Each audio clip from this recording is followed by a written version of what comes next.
갚아준다 그랬어요. 네. 그런 협박이 이제는 안 통하는 거예요. 그러니까 네. 이제는 맞아요. 본인이 전략을 수정해야 돼요. 거기 어제 강혜경 씨가 그 스픽스에서 밤늦게 울면서 호소를 한 게 방송에 나간 게 있어요. 이제 명태균 씨에 대한 호소예요. 네. 제발 저기 운영에 같이 출석하자. 거기서 잘못한 건 잘못했다고 해라. 아니 그 저기 가족도 좀 생각해라. 그 딸 그 이제 그 막내 그 네, 5살짜리. 예쁘장 하더라고. 그런데 걔도 내가 잘 알고 식구들 다 잘 아는데 이제 가족 생각도 좀 하셔야지. 자꾸 이렇게 버티니까. 그리고 나는 아직도 명태균 씨가 저 뭐냐 그 같이 일하던 정리가 남아 있고. 그런데 우리 같이 국회로 가자 이러면서 거의 울면서 호소를 하더라고. 그러니까 그 강혜경 그 참 이게 이제 취재하면 취재할수록 이게 거의 대하 드라마 수준인데 그러니까 강혜경 씨는 명태균 씨하고 같이 일하면서 뭐 여러 가지 뭐 일들이 많이 있었겠죠. 그리고 이제 명태균 씨가 그런 얘기를 합니다. 강혜경 씨하고 내가 같이 일할 땐 이런 사고가 없었다. 김영선 의원이 끼면서 이런 문제가 생겼다라고 얘기를 하고 있어요.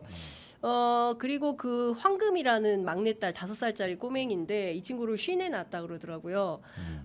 그런데 그 이 아이가 이것도 일부 저희가 보도를 해드렸습니다. 아마 저희만 첫 보도를 한 것 같은데요. 이 아이가 18개월까지 걷질 못했대요. 예, 걷질 못해서 굉장히 걱정이 많았다. 늦게 낳은 아이인데 얘가 걷질 못하니까 이제 부모된 도리로서 상당히 이제 걱정을 하고 그리고 그 어름에 김건희 여사하고 만났던 모양이에요. 그래서 김건희 여사는 애가 없잖아요. 그러니까 이 황금이를 마치 자기 아기처럼 그렇게 예뻐해주고 뭐 그랬다는 거예요. 뭐 영상 통화도 하고 뭐 그 일부 나오기도 했습니다. 보도로.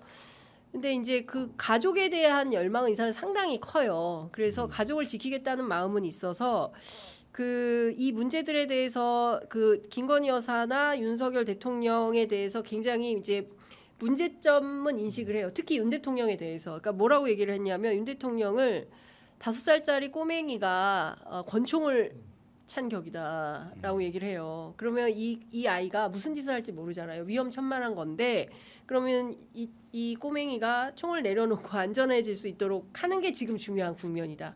이런 설명도 합니다. 그래서 지금 상당히 그 어려운 정권이 매우 어렵다 이런 얘기를 하고 있어요.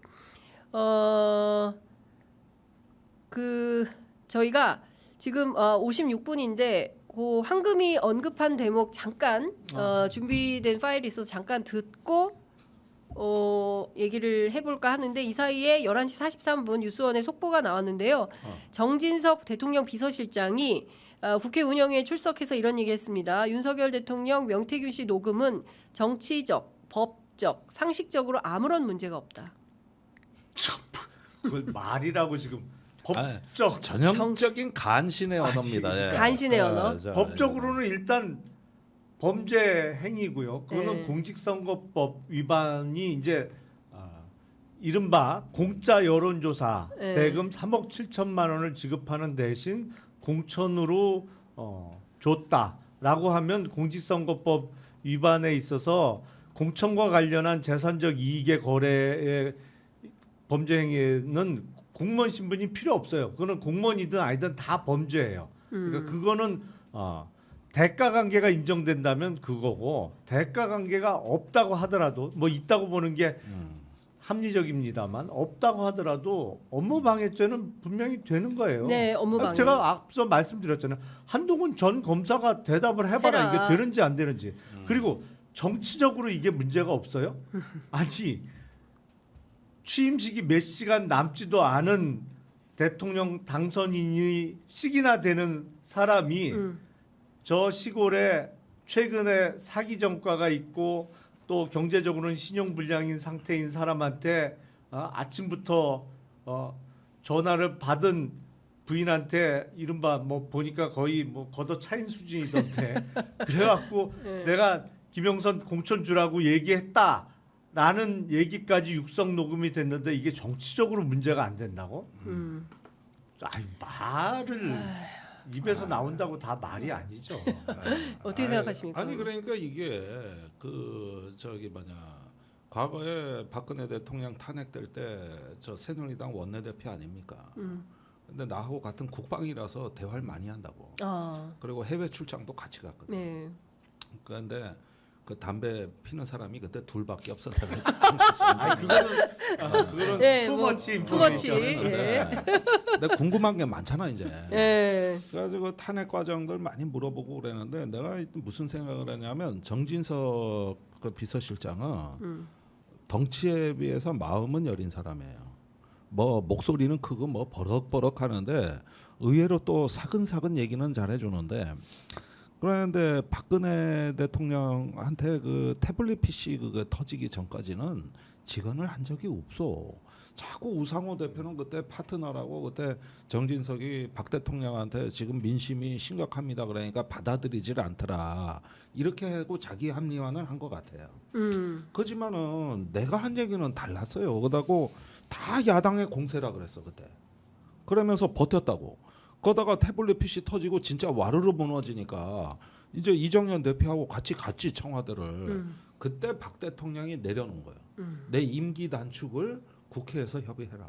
이렇게 해가지고 그걸 무기로 갖고 와서 감사합니다, 고맙습니다 이래가지고 원내대표 최면이 쓴 거야. 야 우리 다 내려놓을 거야. 국회에서 그러니까 정치의 중심을 여의도로 자기가 그래도 끌고 와서 역할론이 생긴 거라고. 그래서 박 대통령한테 고마웠다 그랬어 그때. 그런데 지금 하는 양상을 보면은 그때 그 탄핵 사태에서 이분이 뭘 배웠고 어떤 교훈을 얻었는가 보니까 그래도 자기는 안 다치고 살아남은 거 아닙니까? 지금도 어떻게 보면은 또 그때 같이 직언 한마디 못하고 간신의 행태를 보이지만은 언제든 본인은 살아남을 수 있다 이 생각하시는 거 아니에요 지금? 네. 어? 내가 보니까 역사는 똑같이 반복되는 거 아닙니까 지금? 네. 그 정진석 비서실장이 오늘 국회 운영위원회에 출석해서 이 얘기도 했습니다. 목소리 주체인 명태균 씨도 어제 대통령은 전혀 선거 공천에 개입을 한 사실이 없다고 밝히고 있고 그 녹취도 당에서 알아서 할 것이라는 내용이 잘렸다고 말을 하고 있다. 일방적인 민주당의 주장이고 문제 제기이지 이것은 위법한 것이고 공천 개입을 했다는 명백한 증거가 입증되지 못하는 일방적인 정치적 주장에 불과하다라고 말하고 있습니다. 그러면은 매를 보내, 매를 요거를 보셔야죠. 네. 자 윤상현한테 전화했다 그랬잖아요. 네. 그건 김건희 여사인가 누가 했는지 모르겠어요. 그랬는데 전화를 했는데 저기 윤상현 의원은 뭐냐면은 나는 공관위원장으로서 저 명단을 들고 간 적이 없다예요. 전화 부분이 빠져 있다고. 네. 그러면은 지금부터 통화 기록을 일단 까야 됩니다. 그 진짜 윤상현 의원이 그때 저 여사나 대통령하고 통화한 적이 있냐 없냐 이건 입증 가능한 거잖아요. 그러니까 이런 보존 기간이 지났는데 그러나 통화 내용 보존 기간이 본인은 1년 열람할 수 1년. 있잖아. 본인은 아니 이거 그게 휴대폰으로. 보통 통신사에서 1년. 1년까지 갖고 있어요. 네. 근데 이게 좋다 2022년 5월 얘기잖아요. 네, 그러니까 보통 그냥 물어보면 6개월치만 있다고 하는데 사실은 1년치는 갖고 있거든요. 그래서 통화 내역은 물론 그 휴대폰이 어딘가 있다면 당시 당사자들이 쓰고 있던 휴대폰에는 지우지 않았으면 남아 있겠죠. 네. 하지만 통신사의 보존 기한은 1년이기 때문에 네. 그러면 그거는 보라고 조금, 예. 항상 논리는 이거였다고. 처음엔 명태균의 허풍이다. 그거 외엔 근거 없다. 근데 대통령 녹취가 나왔어. 그러니까 그거는 그냥 덕담이었고 의미가 없는 전화였다. 그러면 이제 나중에 저기 윤상현하고 뭐 통화했네 이거 진실 게임이 벌어질 걸 대비해서 공관위원한테 우리가 전화 안 했잖아 이걸로 버티는 거란 말이야. 근데 나중에 뭐가 나와 그러면 또 이번엔 이럴 거라고 윤상현이 지시했다는 증거는 없다 이런 식으로. 그러니까 다 요거를 세부적으로 토막내기 전략을 하는 거거든. 네. 이게 우리가 계몽주의래로 인간이 이제 그 자연을 지배하고 뭔가 문명을 만들고 할 때 우리가 믿었던 거는 인간의 이성, 추론 능력입니다. 그런 걸 통해서 우리가 사회를 만들고 공동체가 운영이 되는 거예요. 그런데 여기서는 바로 여기에서 저 어둠 속에서 똥 냄새가 나면은 여기에는 똥이 있는겨. 거기에다가 어떤 사람이 때마침 바지춤을 올리면서 옆에는 두루마기 휴지를 들고 있어. 아니, 그러면 지금 그놈이 산 거야.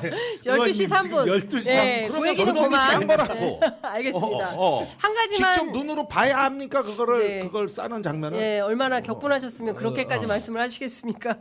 그 정진석 비서실장 이 얘기도 했습니다. 대통령 관저 의혹과 관련해서 한남동 관저는 호화 시설이 아니다. 스크린 골프장, 사우나는 없다. 아주 검소하고 초라한 대통령 관저라는 말씀을 드리겠다라고 밝혔습니다.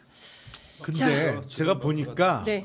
이 현실 인식이 매우 결여되어 있고 상황을 악화시켜요. 그러네요. 이거는 지금 이렇게 하면 안 되는 건데 이 사람들이 그걸 모르는 것 모르는 같아요. 것 네. 네, 그러니까 네. 이러면 정말로 골로 갈 텐데. 진짜 제가 보기에는 대응이 매우 심각하고 부족하다라는 생각이 좀 들고요. 아마도 주말 사이에 또 다른 새로운 녹음 파일이 나올 것 같고 또 기자들이 창원에 굉장히 많이 가 있습니다. 명태균 씨 본인 주장에 따르면 창원의 경제 활성화에 상당히 기여를 하고 있다. 기자들이 많이 비가 와가지고 와도 서 있다는겨. 호텔이 그 인산이네고, 아파트에. 예. 그리고 뭐 너무 호텔이 다 인산이네여서 비싼 호텔 쓸 수밖에 없는 처지다. 출장비가 많이 든다 기자들이. 산당 끌어오고 기자들 끌어오고 이 예. 이상 지역에는 그 효과가 없죠. 예. 하여간 지금 상황은 매우 엄중한 가운데 대통령실은 귀 닫고 눈 감고 아예 안 듣고 안 보겠다 이런 태도 아닌 이상 이런 대답은 나올 수 없지 않을까 싶고요. 지금 세종시로도 기자가 가야 돼요. 세종시. 예. 네. 세종시 그거 저기 뭐야 저 투기 지역 해제 그거 저기 네네. 뭐냐 거기 안 풀고 창원을 대신 풀어줬다 그러니까 난리 사실은 나야지 거기가. 지금 그리고 사실 제가 오늘 이거 못 여쭤봤는데 네.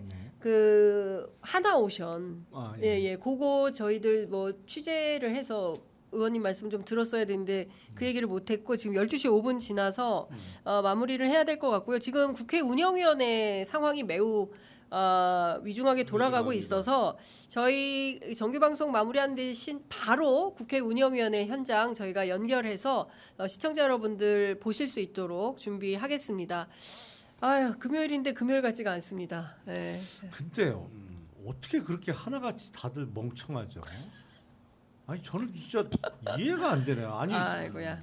머리가 나빠도 어느 정도지. 이거는 상황 파악이 그렇게 안 돼요. 진짜 상황 파악이 안 됩니다. 오죽 고장 났어요. 오죽 답답하시면 이런 말씀하실까 싶습니다. 네. 자, 두 분 말씀 잘 들었습니다. 다음 주 뵙겠습니다. 네, 고맙습니다. 고맙습니다. 감사합니다.